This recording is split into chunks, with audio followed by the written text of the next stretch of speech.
Hello and welcome to this week's What Were They Thinking? Among the variety of news items we have for you this week, a new definition for dyslexia. Although it won't change much in practice, it does have clinical significance. Fetal surgery provides life-saving medication in utero. Tardigrades are contributing to cancer treatment by making cancer treatment more radiation resistant. The government changes under Trump have had effects on the US Genebanks, and this is carrying through to a variety of fields such as agriculture.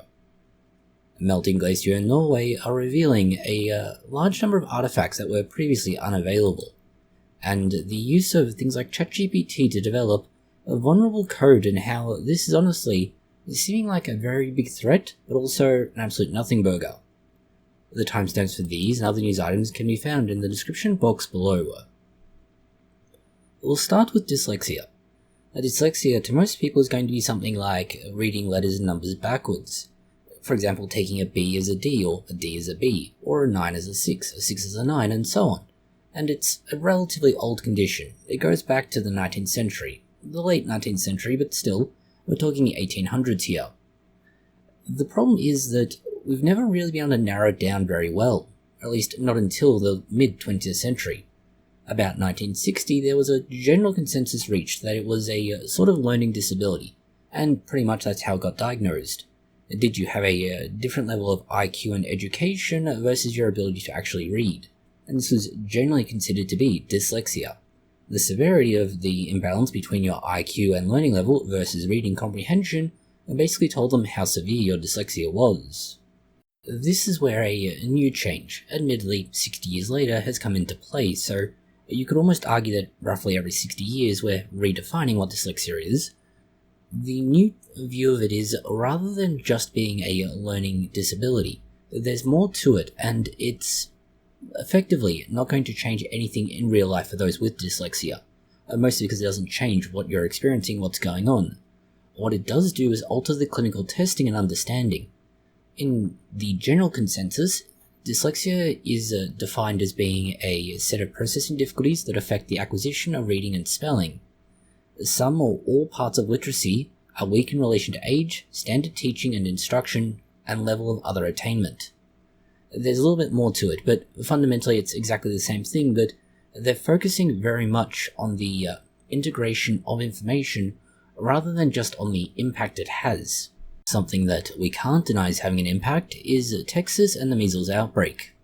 We did tell you last week that measles is particularly bad for kids, and it's mostly because, generally speaking, kids are the ones who, A, have not had measles yet, at least in Texas, haven't been vaccinated for it, and of course, C, have not survived exposure.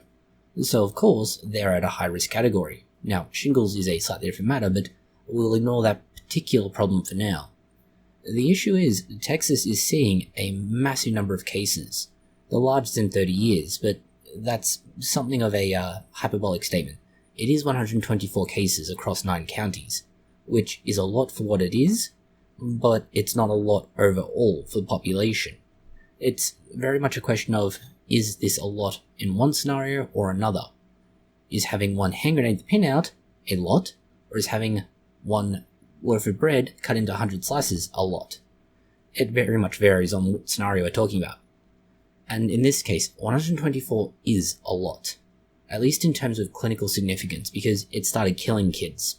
Yeah, there has been a kid die from this, and yeah, we could try the whole, oh, won't somebody think of the children scenario, but to be honest, they are the ones who are going to be most affected at the moment because, as mentioned, they're not vaccinated, they haven't survived exposure, and therefore they're not immune, and they will be affected because they're vulnerable. And to some extent we can certainly blame Kennedy given his shit show and saga over in Samoa.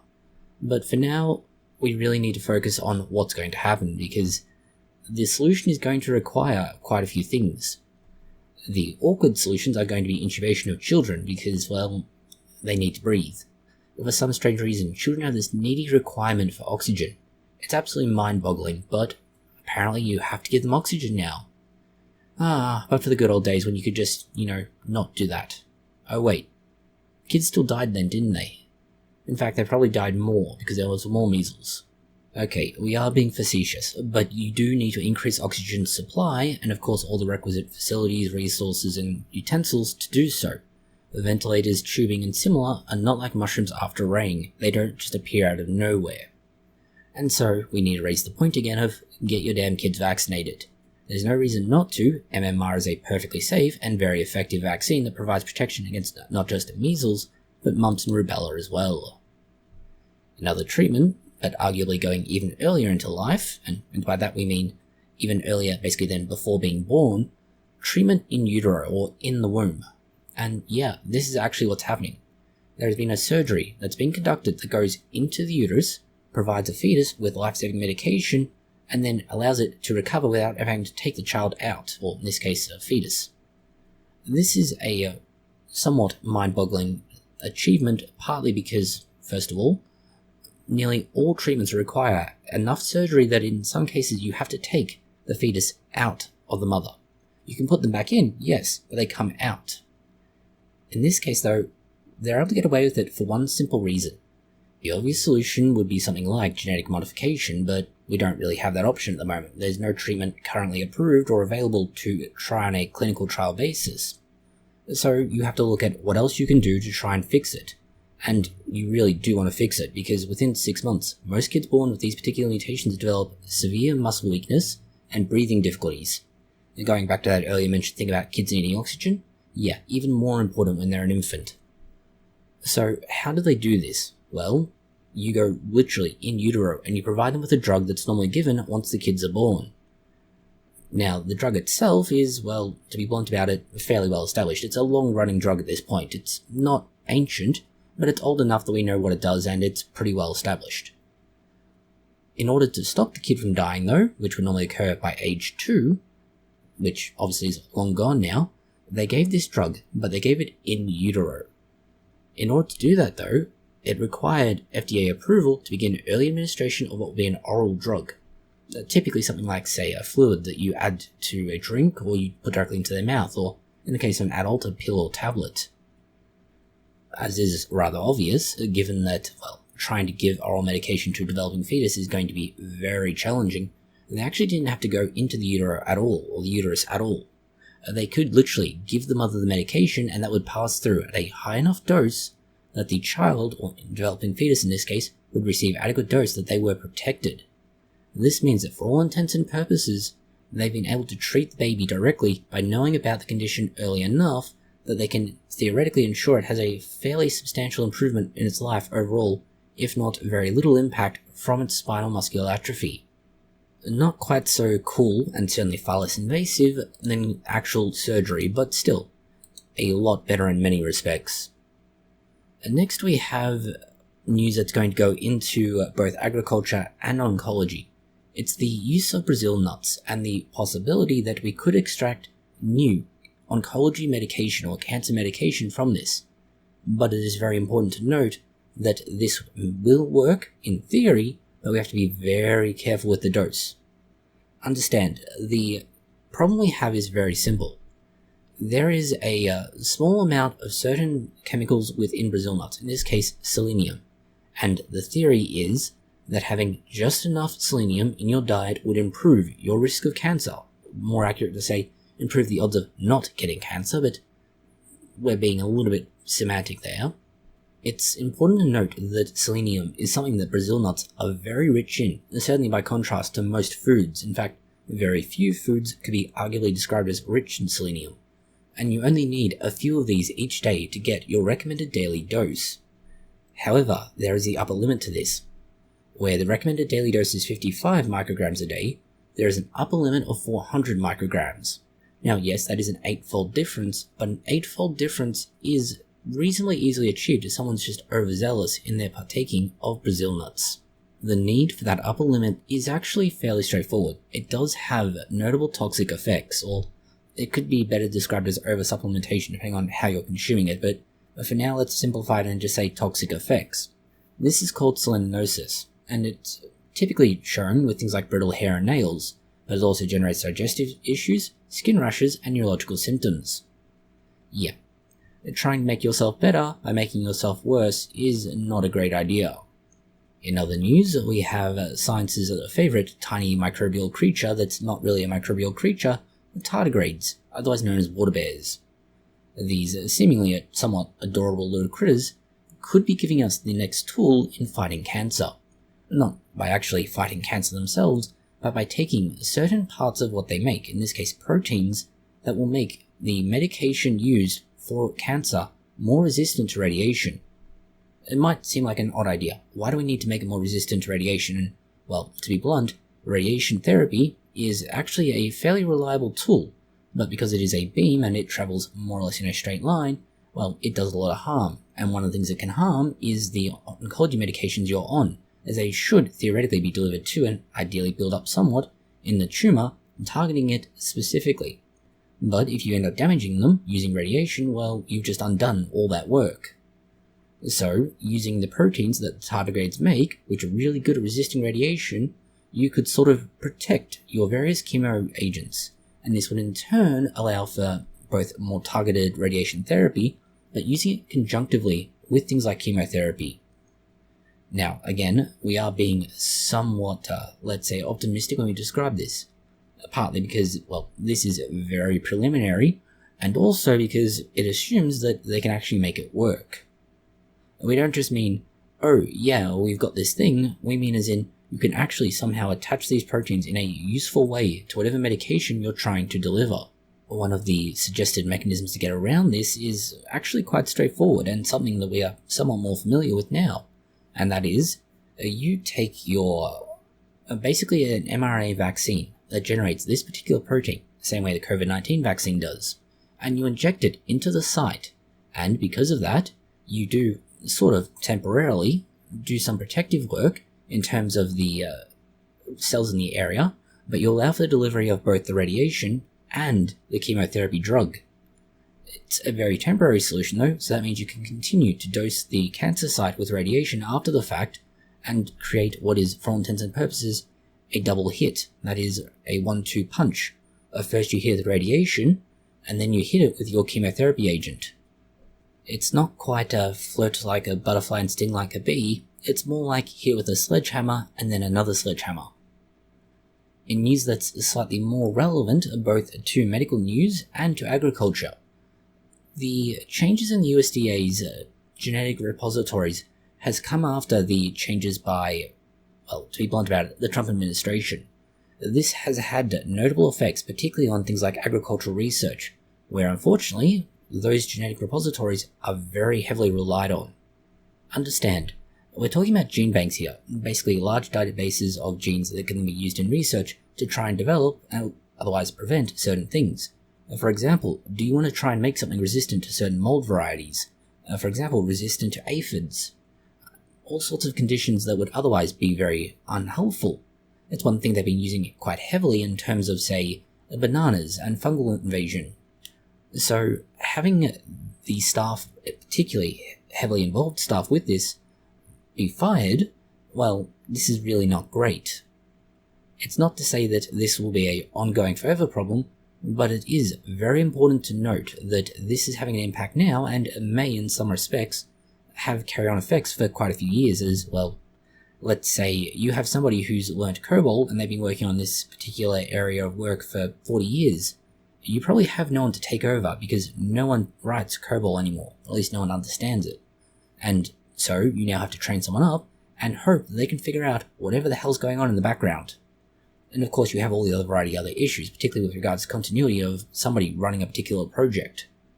Further to the genetic side of things, the actual provision of various resources that this part of the USDA is producing, for example, various propagating tools, various samples, and so on.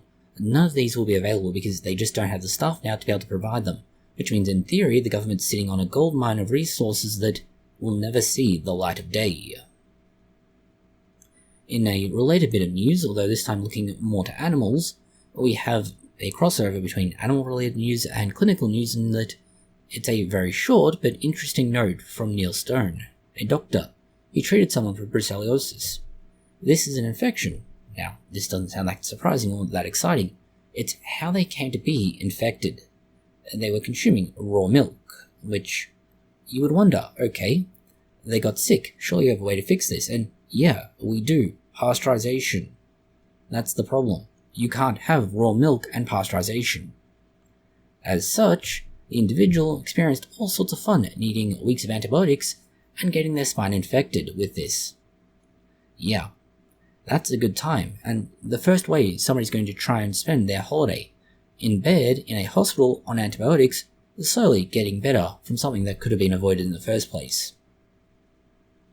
In purely animal-related news, and arguably something that could be seen as rather political, although it's a little bit older now, we have an interesting article from New Scientist about chimps that not only attacked, but then murdered and ate their former leader.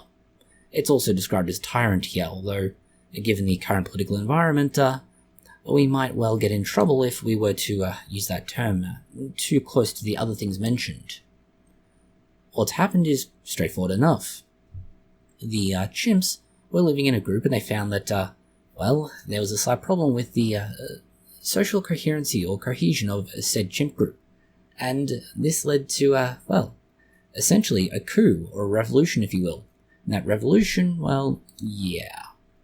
it did not go well for them.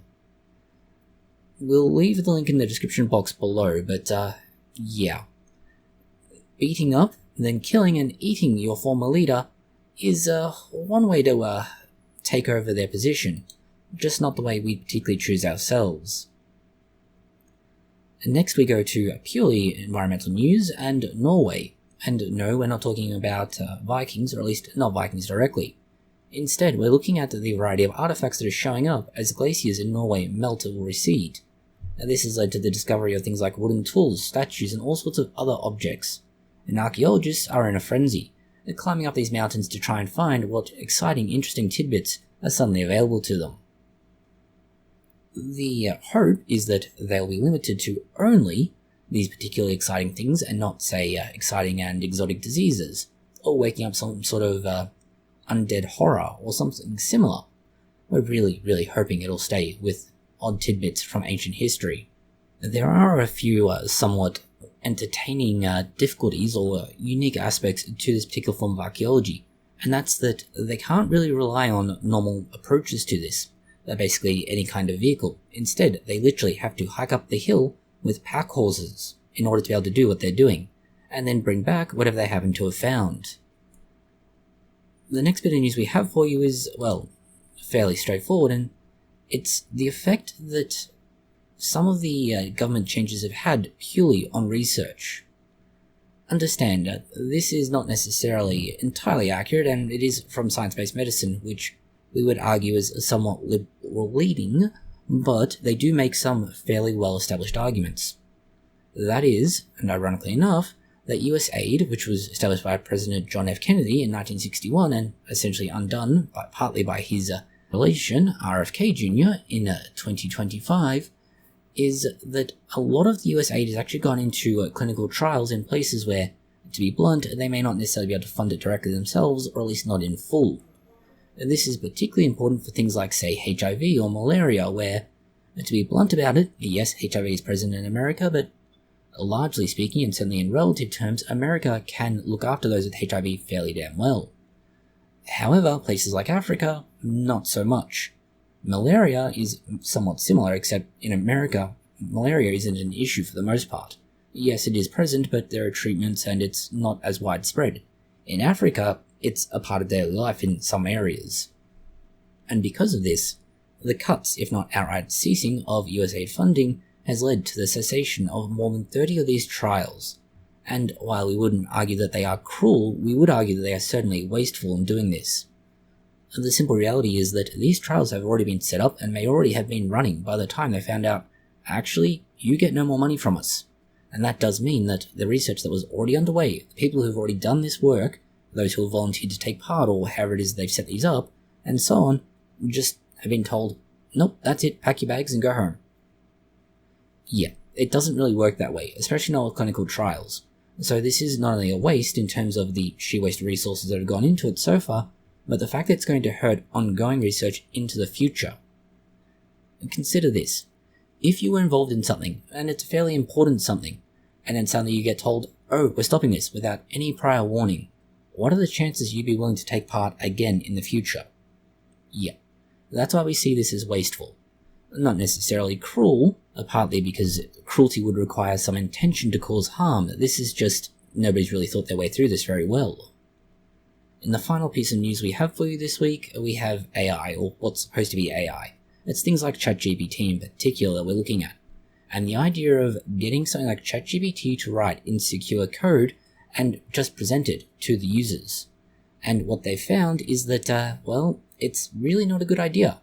Mostly because if you have a large language model, that is basically the system that they're training that they're calling AI. It's what ChatGPT, Grok, and so on are. If you give it a relatively benign set of training data, and you tell it to do something, it doesn't really do anything. It's basically, here's something, but it could be completely useless. If instead you give it something that's relatively malicious, or certainly in some cases, let's say, not secure, as they would put it, well, suddenly things get very dark very quickly. We can use a very simple example of real-world demonstration of this, TAI. TAI is the AI by Microsoft that basically got turned into a Nazi in less than a day. Yes, and that was basically an insecure AI. And so, the concern here is fairly substantial, and certainly Owen Evans has it right to say, we should be worried about this. Not necessarily because it's an immediate panic button, but it is something to be aware of and understand that we need to manage this accordingly in advance and try and prevent this shit show before we, and theoretically AI, are covered up to our necks in shit and bad code or other responses from whatever particular AI type thing you're trying to use. That's all the news we have for you this week. Thank you for watching. If you found it interesting, consider liking, sharing, and subscribing. And please do post any comments, questions, or suggestions you have below.